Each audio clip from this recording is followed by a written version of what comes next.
Hello there, Servum17 once again, introducing you to my Mass Effect 3 Insanity difficulty video walkthrough.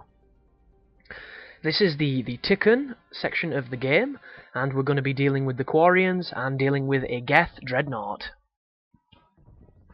So the start of this section is a lovely little spacewalk, and it's pretty reminiscent of Dead Space if you ever played the first one. It kind of reminded me of Sunshine for some reason.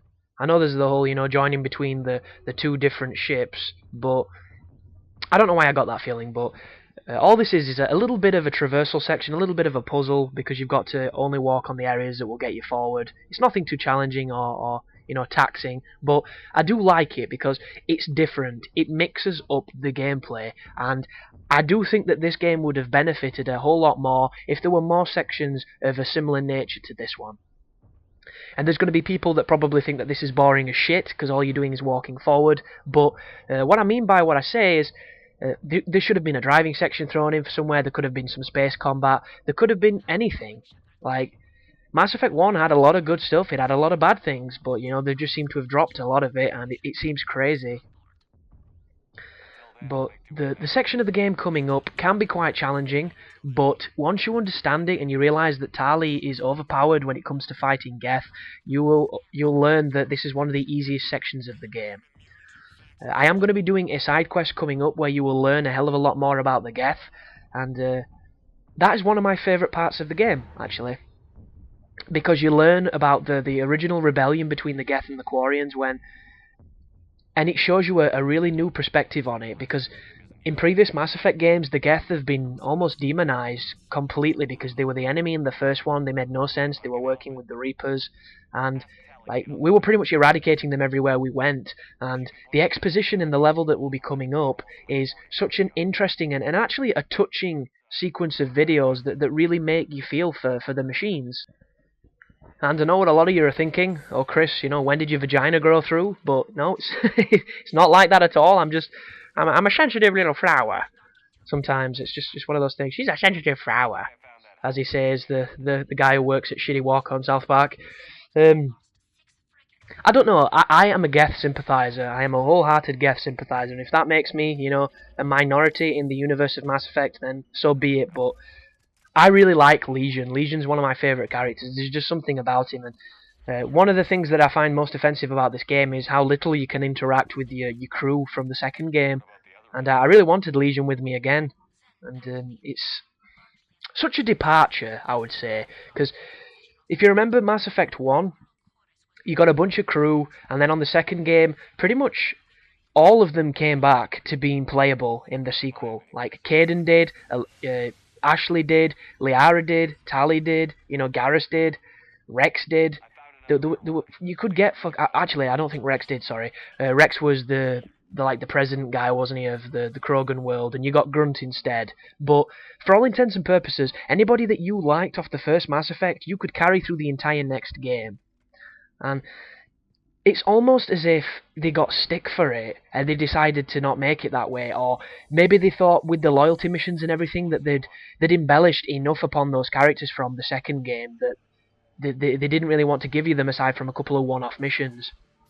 And I think that's ridiculous. I think that's crazy, because some of the new characters are cool, but a lot of them are boring as shit. It's just like, oh, there's a macho marine who's got tattoos, is voiced by, Fred from Scooby-Doo. It's like, yeah, that's a cool character. Then there's a Krogan that you don't really get to do much with, who's just an absolute dickhead. It's like, why would I ever want to do anything with that guy? Hate that guy. It's just strange, really strange. But it is what it is, I guess. And I mean, I don't have the From Ashes DLC, so I haven't used the Prothean guy yet. Maybe he's super funny or super, super witty, but I do hear he sounds South African, which I find is amazing. And I actually had a conversation the other day about it, and you might hear it on the podcast coming up. I should really talk about the Geth, though, because we're currently shooting a lot of them. So this mission is going to be exclusively killing Geth, so you want to put on whichever abilities that you like to kill Geth with. The main thing you need to bear in mind here is if you've worked up Tali's sabotage, this level is going to be easy, because if you sabotage the Geth, not only does it completely stop them from being a threat to you, but it makes them attack their friends.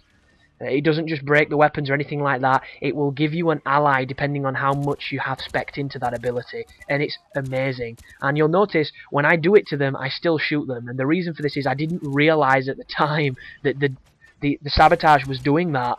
So I was just shooting them. But it's entirely up to you how you want to approach it. Because one strategy is obvious, which is turn one of the enemies against his friends and then help that guy kill his friends.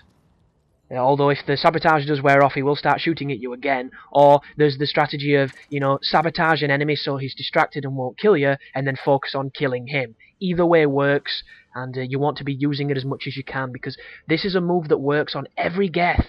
Every single one of them.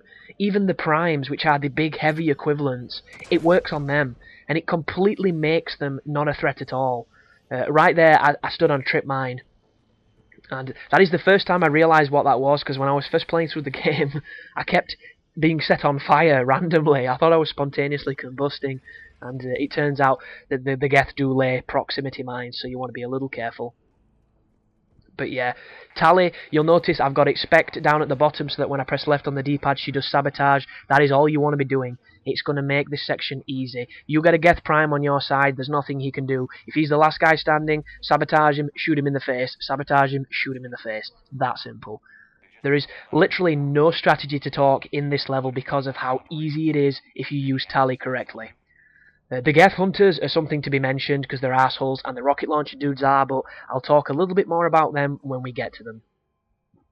But in the last few videos I've mentioned a lot about a podcast that's coming up on Thursday.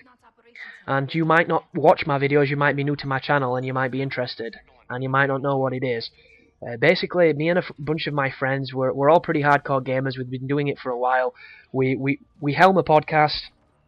We try to do one a week. It sometimes doesn't work that way, and we talk about pretty much everything, but we generally focus it in and around games if we can. And it's just a bunch of silly personalities. It's, you know, an hour to 2 hours worth of just silliness and game talk, and it's on my channel, so feel free to check it out if you're interested in it. We're going to be doing a special one all about Mass Effect 3 coming up later this week, so check that out. But this is your first encounter with the Hunters.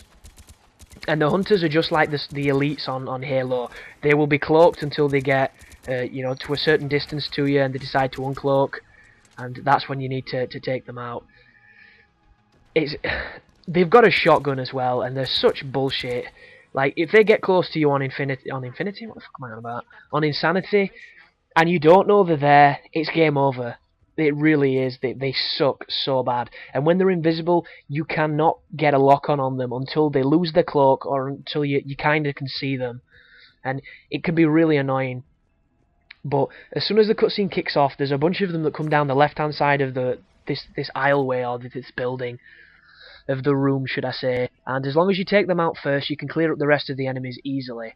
And what's going to happen here is once you press I think it's either pressing a console. There we go. Once you press that, there's going to be a bit of a cutscene. Well, I say cutscene. Everybody talks for a while, and then as soon as they finish talking, a door's going to open and a bunch more Geth are going to turn up.